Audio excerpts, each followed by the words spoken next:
Hello, everybody. Happy Turkey Day. Happy Turkey. This is the post-Turkey Day. This is the day of, what do? We do leftovers. We have, Leftovers, sleeping. Basically, yes. Courtney and I decided a long time ago not to celebrate Thanksgiving anymore. And so what we do is on Thanksgiving, we still eat a lot. Like, that's the part that we like. But instead of celebrating, us like wiping out all of the Native Americans, we get food from a different country and just eat too much of that food. Oh, lovely. So what was this year's? I don't know, because we're pre-recording this. We have to be honest. No tall tales here, right? Of course. I would never embellish anything. And plus, if you can see the wardrobe, people will be like, man, do they even change clothes? Yeah, I know. I'm wearing the same shirt as you'll see at the Christmas episode. So I thought it would be fun looking forward. I was going to go in these archive shows back to the beginning and just go in order, but it's Thanksgiving. And I did a Thanksgiving episode. You don't say. It was a part 2 of a 5-part series, so I figured we should watch all 5. Okay. So where are we going back now? Is this 2013? Is this how far back are we going in the Wayback Machine? This is November of 2013, called Bitten Part 1, Haunting Season Zombie Part 1. Wow. All right. So 7 years. Let's go take a journey back in time. What do you think? Let's watch Part 1 and then check in. My brother bit me. That's how this all started. It ogles my mind that it could have happened that way. Something so simple. But it did. He was at school, and there was this nasty flu going around, making all the kids super aggressive, biting and scratching and just fighting each other. Dylan's 6, so he's a little older than the bite or flight crowd, but I guess young enough that it's still in his instinct once the sickness took over. My mom had picked him up. The principal was just flinging any kid who bit anyone out of school. She was so fed up with the whole ordeal. But the kids didn't care. I mean, they couldn't help it. The reality was that these kids were in stage 1 of this awful disease. One that would spread like wildfire and threaten our very existence as human beings. The disease started in the children because of their developing immune systems. It got in quickly and started reproducing and evolving so that it could conquer the rest of us. Some got it worse than others. Some rejected it. But at this point, all we knew was get bit and you'll want to bite. It started upstate, and it got to us from this family that got out of a town upstate just before the quarantine. This had been happening for about a week and had spread all throughout New York State and was heading towards the city. Once the state realized it was a real problem, they started calling in the military to quarantine the towns before it could hit the city, where it could really thrive. With all those millions of people packed in together, who knows how strong the strain could become? People were forced to stay in town. Men and women away on business were forced to stay out of town. Businesses were shut down, schools, hospitals. No use getting the sick sicker. People were stuck. Our little compartmental societies were at a standstill. But some people are like rats. When they're trapped, they'll do just about anything to get out. And that's exactly how our town got it. I was home for Thanksgiving, as was every college student in the country. And we were to stay home until further notice, until this thing was taken care of.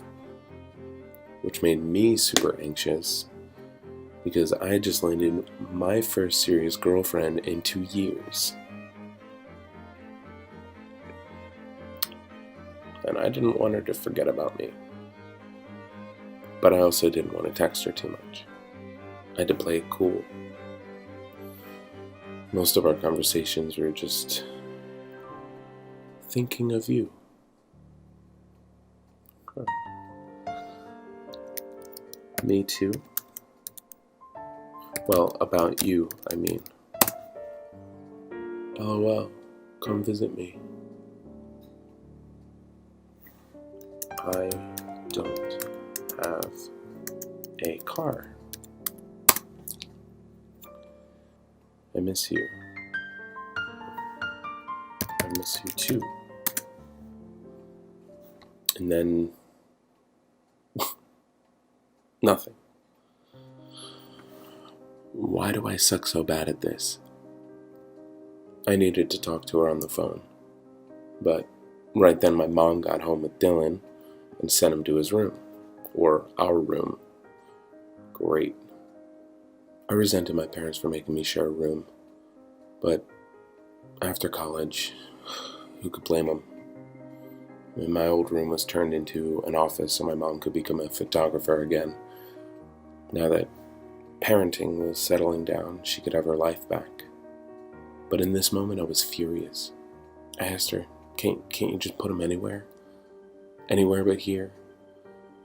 But she reiterated that he was sick and asked me just to watch him until she could figure things out. And I'm a good kid, so I did.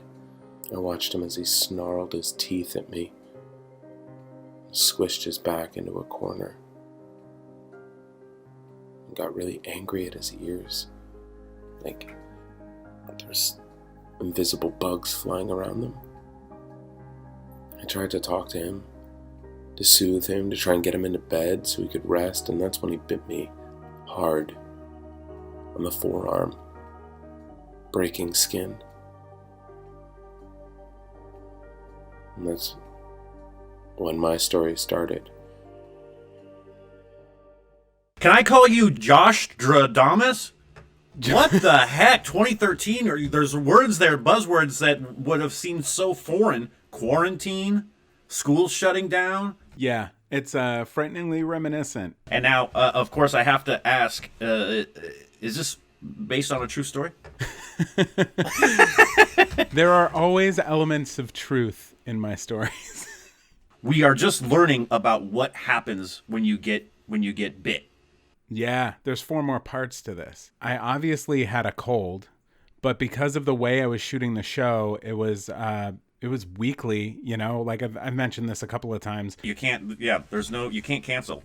So I'm obviously sick. I'm not in the studio, and I'm recording on a webcam, which is not very flattering. You look great. And editing wise, what's interesting to me is I have this whole, that whole moment with the girlfriend is interesting, but there's this, when Harry Met Sally kind of jazz piano going on. Yeah, I know. There's this uncertain doom that's possibly, that we're expecting. But then there's kind of this little love story that's going on, or this misconnection kind of thing. And we should see where it goes.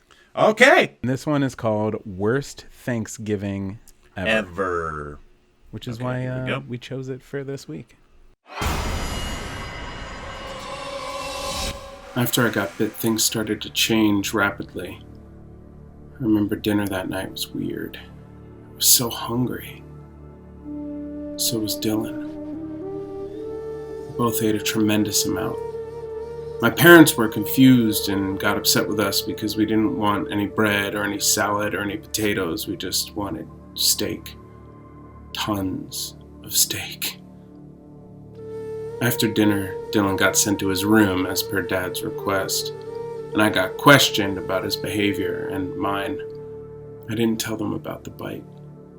I kept it hidden under a thick sweater, only itched it when no one was looking.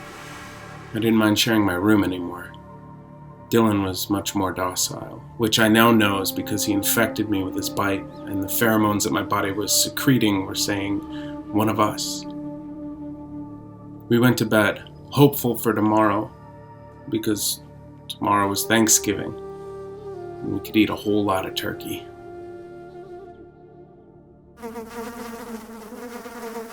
Bugs in my head, buzzing around in my ears, in my head. It took me a few minutes to realize it wasn't a dream, and a few more to realize that it wasn't actually bugs. Or was it? No, it couldn't be. Swarms of bugs don't just climb into your head. I had to create a mental block to ignore it. It went away for Dylan, so I just had to wait it out. No need to tell Mom and Dad. I looked over at Dylan, lying on his bed, never moving, just lying there with his eyes open, staring at the ceiling. Finally, the sun started coming up. I'd been meditating for several hours, which I assume was working because the buzzing was subsiding. I allowed myself to break my concentration for the first time in hours. And when I turned to Dylan, he was still on his back, in the same position, eyes open towards the ceiling, unmoved. Could he be? No.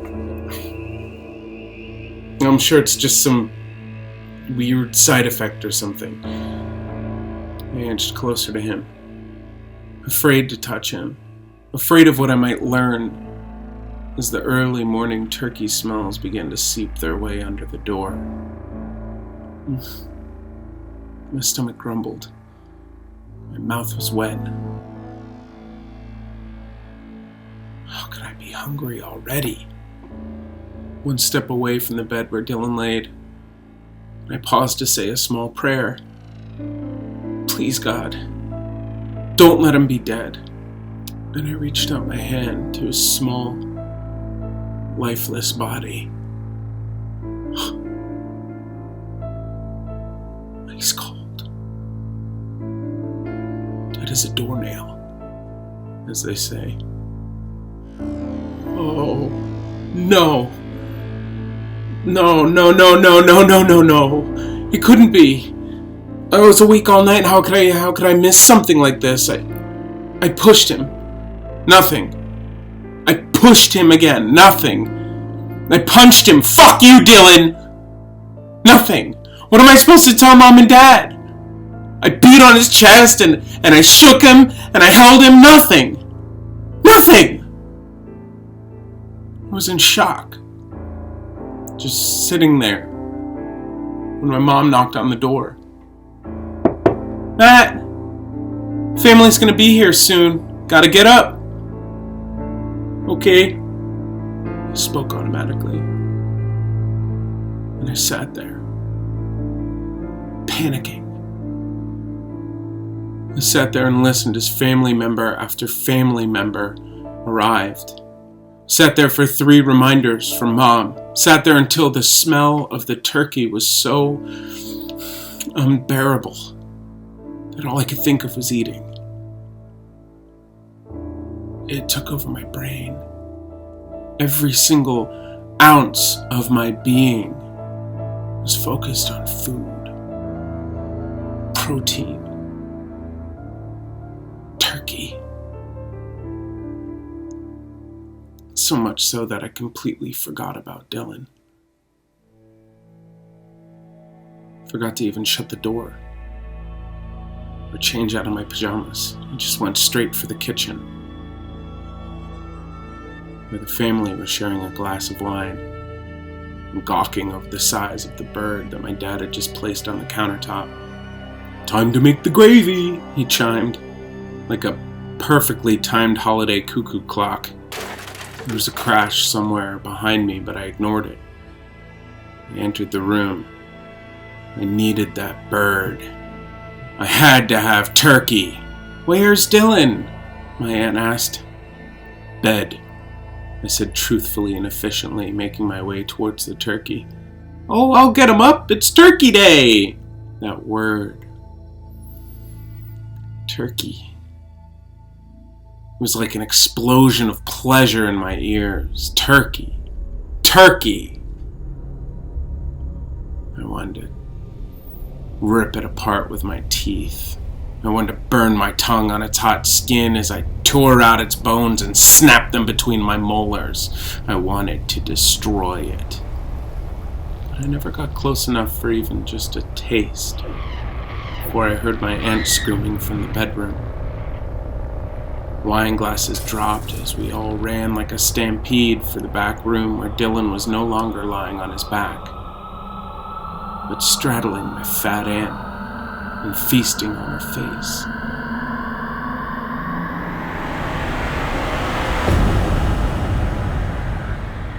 Do you like turkey as much as I do? Yeah, I love turkey. I mean, not to that level. Yeah, but I guess I never got any. No, bummer. Dumb Dylan. Dylan ruined it. But you probably had an opportunity to at least get a little bite while they're all running. You could have possibly, or this character could have devoured the bird. Yeah, that's some like past residual fat kid mentality that I definitely still have from like elementary school. Very good. And also the sound effects. I love it. My favorite part? Time to make the gravy. I know. Which my dad has never said once. Time to make the gravy. All right, let's see what happens next, huh? We just finished 2. Let's go on to 3. Dylan is obviously not dead like we thought. He's undead. So the next episode is called Rebirth. Okay. Well, that means because you got bit. So something might be happening to you shortly. Possibly some sort of rebirth. Oh my goodness. All right, there's the link. Let's do it. Okay. It was mere seconds before we got there. And just another second before we snapped out of our trance and pulled Dylan's little body off of my delicious-looking aunt. What was happening to me? I was craving her more than I was craving turkey. I had to hold myself back, to control my urge to finish what my brother started and go for help. Yeah, getting help. That was the right thing to do. I called 911 and I told them what happened. My dad had Dylan pinned to the ground. My mom was yelling at my dad.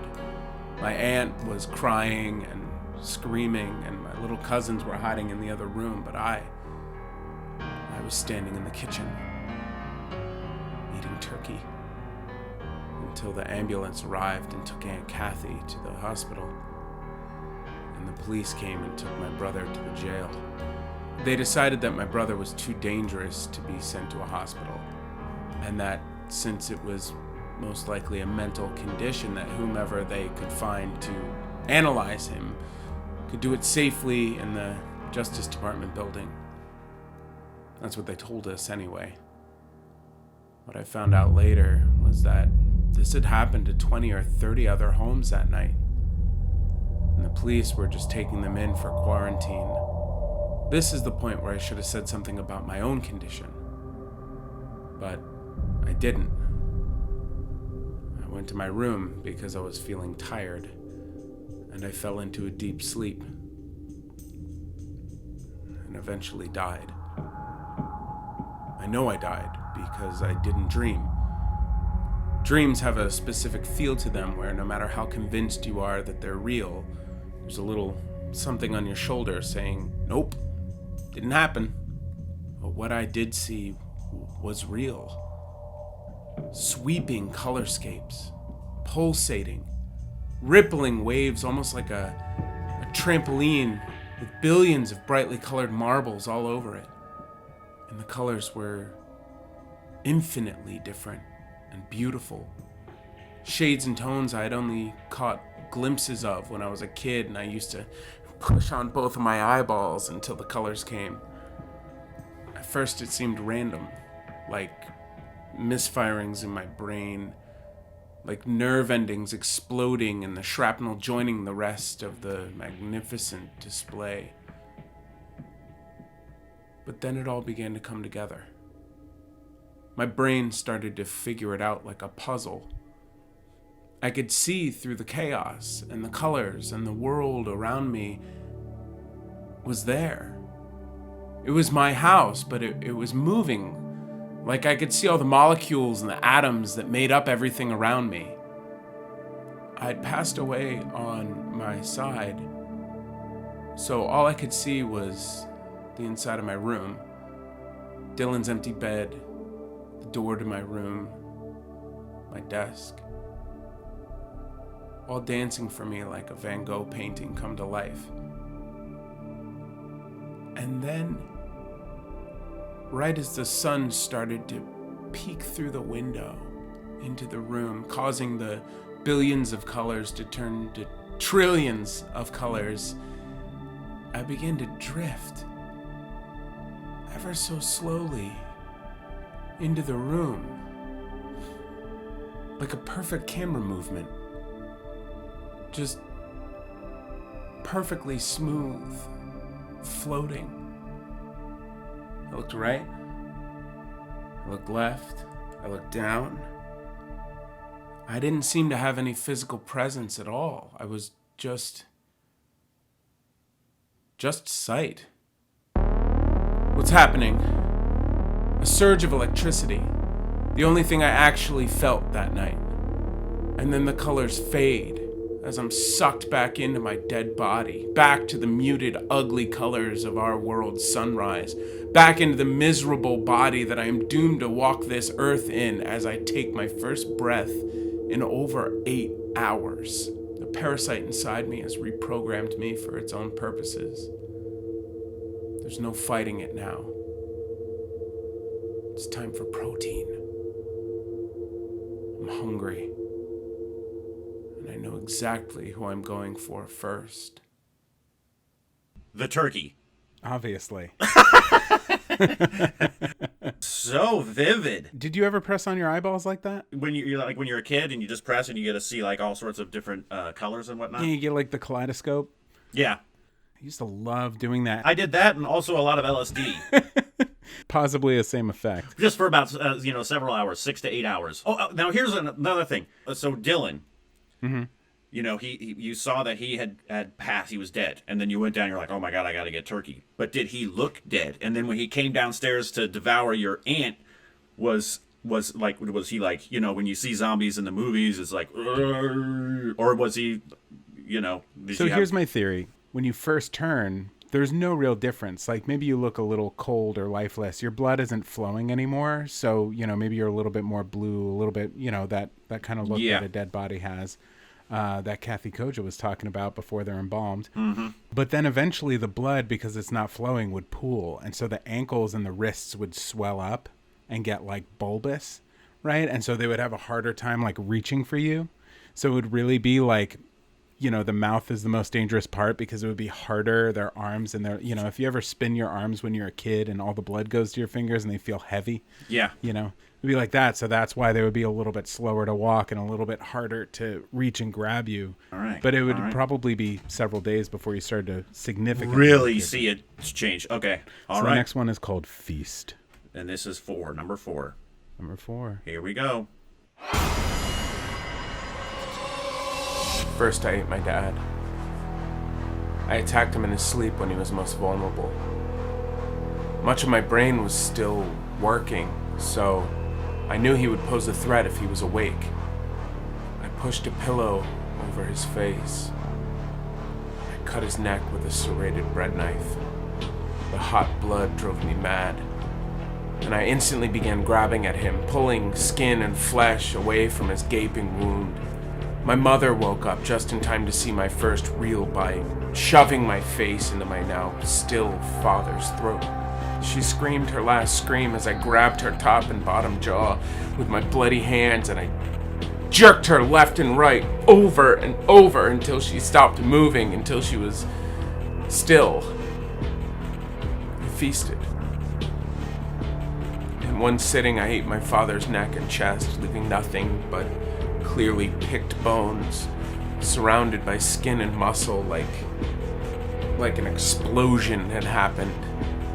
With a full belly, I curled up in the blood-soaked sheets of my parents' bed and rested. I knew what I was doing, and I saw everything. I knew that they were my parents. I knew that they were afraid. I knew they loved me and that I loved them.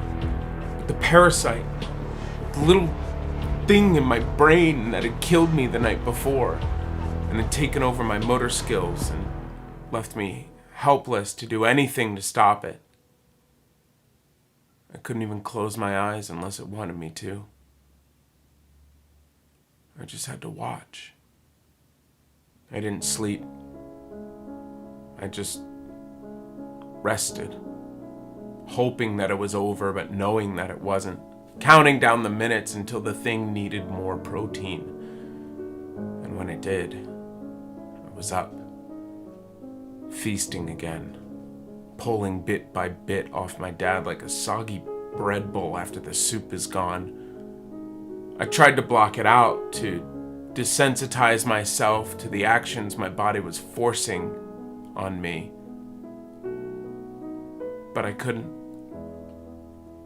No matter how hard I tried, I couldn't block out the images of my parents' cold, dead faces. And what's worse is I knew they were still there.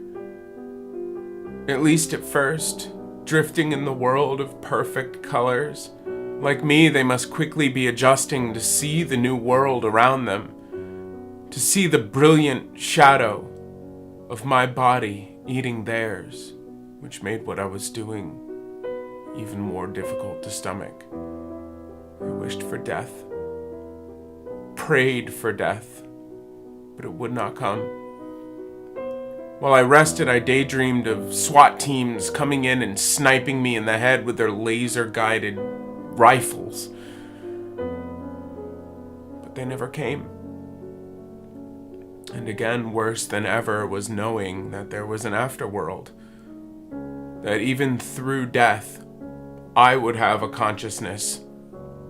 And I would remember every single detail of this for all of eternity. Before my third feast, I vomited.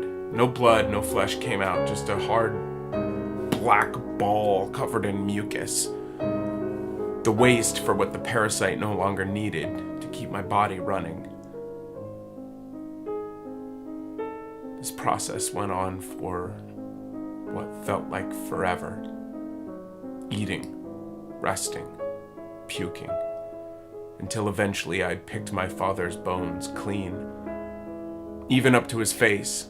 Lastly, I smashed in my father's skull with the butt of the knife, and I ate his brain. And now he was nothing more than a damaged skeleton.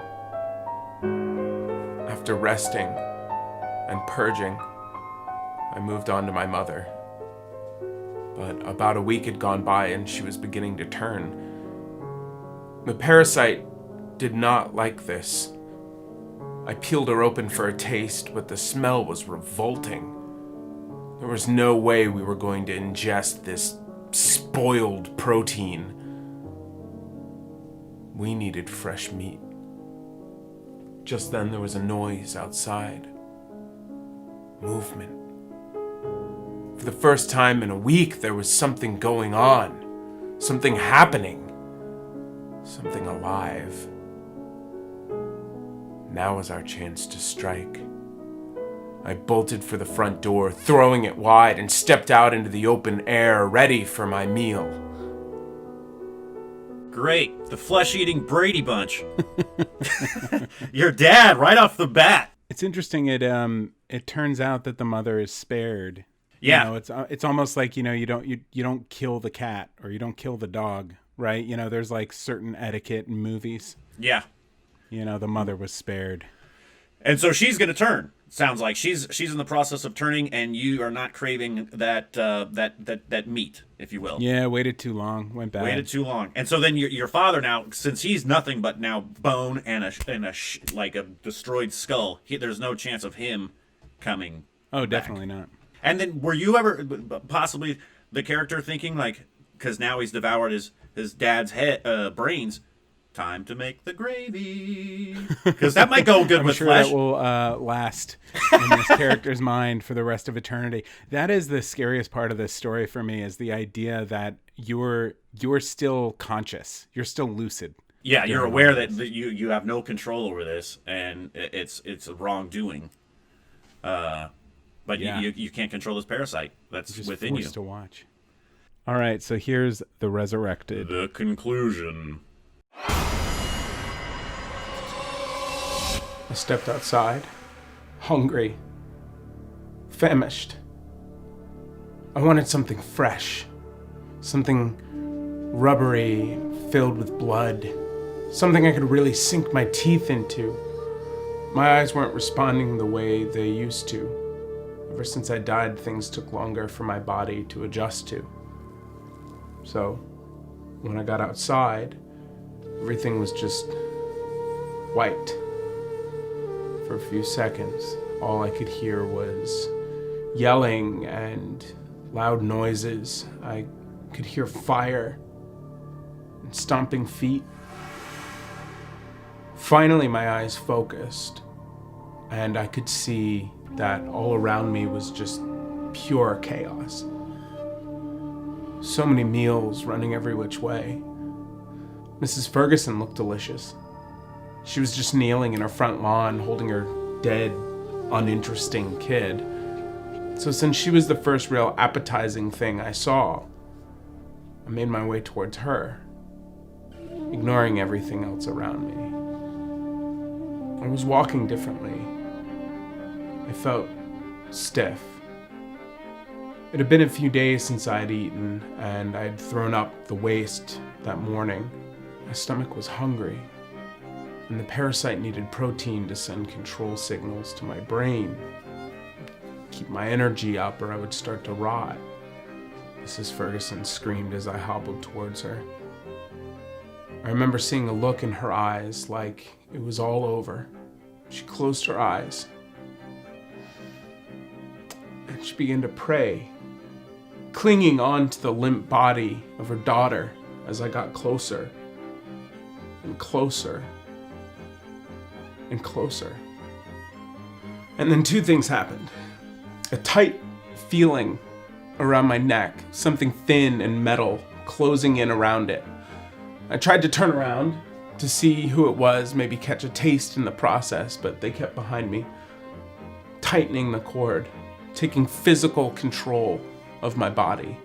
And as I turned back to Mrs. Ferguson, I caught a quick glimpse of her lying on her back, with her kid gnawing away at her plump, delicious-looking neck rolls. My captor took control and inched me past my mailbox into the street, where I caught a good look at the neighborhood. A few crashed cars, dead bodies everywhere, and Resurrected, like me, walking around. I saw Steve Thompson from math class, like a mirror of myself. An animal control officer had him in one of those hoops on a stick that they use for dangerous pit bulls and wild dogs. Must have been what was on me as well. So my captor led me to a police riot squad van, like you see in the gang movies, the paddy wagon, where they cuffed my hands behind my back and gagged me with a zip tie and shoved me in with 10 others just like me. I have no idea how long the ride was. You see, my brain stopped keeping track of time as the insanity around me grew. All I remember was that all of us in the back were standing the entire ride, hunched over from the low ceiling of the van. And I remember bleeding from the corners of my mouth. Not because it hurt. I stopped feeling pain the moment the parasite killed me. But because I kept tasting the fresh blood and getting confused like there was a fresh meal somewhere right next to me. Eventually we got to the prison, where they kept all of us. Upon entry, they sedated us. They tattooed the address of where they found us on our arms, stripped off all of our clothes, hosed us down, and brought us to our cell. They must have been collecting us for weeks because the place was full of Resurrected. I was in a cell with 5 other men, all stripped naked, all standing around endlessly waiting for food. One of them started to rot around the second day. His skin lost color and started to sag. His ankles and wrists pooled with liquid. A few officers and some men in lab coats took him away. We never saw him again. They did feed us from time to time. Raw, fresh meat in buckets. Must have been cow. Just crudely chopped up legs and thighs and random, mysterious, bloody meat. It was fine, but not the same as when it still had new oxygen in his blood. not like stripping it from its epidermal package and eating it fresh. I'd say about a few weeks went by. We were never let out. Our black solid vomit was collected at the end of each day, and in the meantime we stood with it. The only exciting moments were when the guards came around for feeding or cleaning, because there was just a little chance that we might catch one of them and have a real meal. After what seemed like forever, the cells seemed to be emptying. The herd was thinning out. I was moved to my own cell where I didn't have to knock around with naked men all day.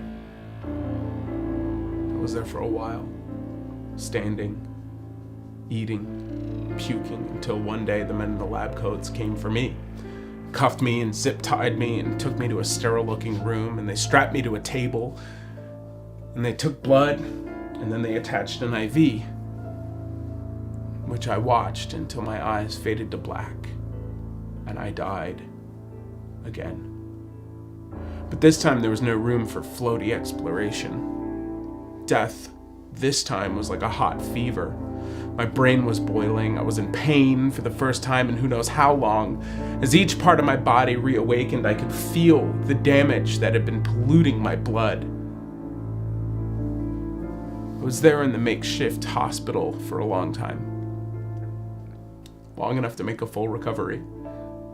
Oh, almost. The tendons in my ankles and knees had taken serious damage, so I will hobble for the rest of my life.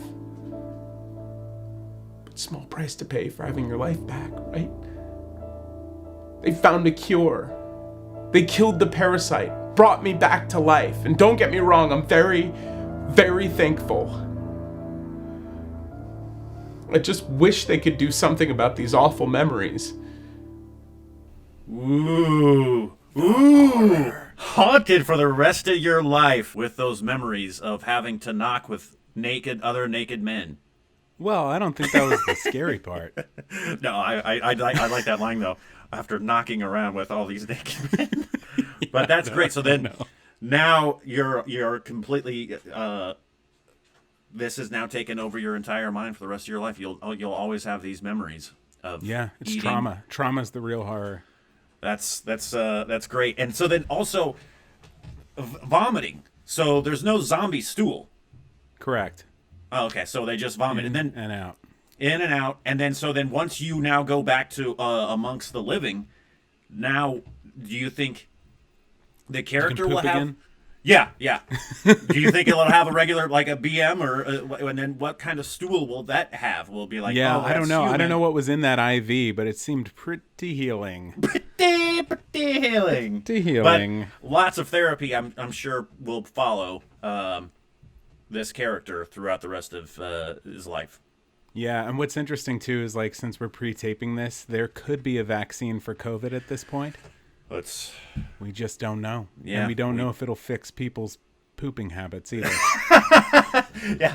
Yeah. Who knows what kind of state we're going to be in when this actually, is My favorite out part and of this is Mrs. Ferguson.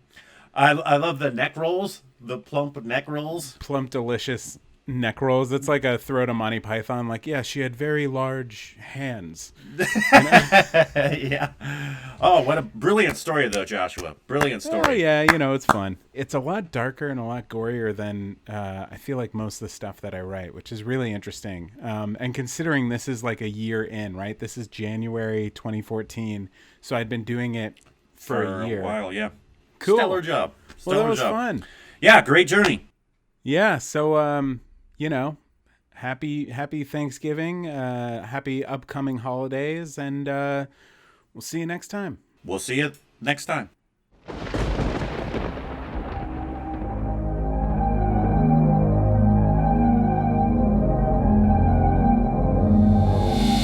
Haunting Season was created by me, Joshua Sterling Bragg, produced by Greg Holdsman and Jessica Richmond, and executive produced by Matt Gielen, Patrick James Lynch, and Ryan Gielen, and is a joint production of Believe Limited and Matt Gielen. This episode was hosted by me, Cody Dugan. And me, Joshua Sterling Bragg. I also wrote and told the stories. Edited by Colby Crow, and select music in this episode, including this final track, was made by North Innsbruck. Links are in the description. If you like our show, please subscribe on your favorite platform. Full episodes are available on YouTube, Facebook, and wherever you listen to podcasts. Thanks for listening, and we'll see you next week. Next week. Bye.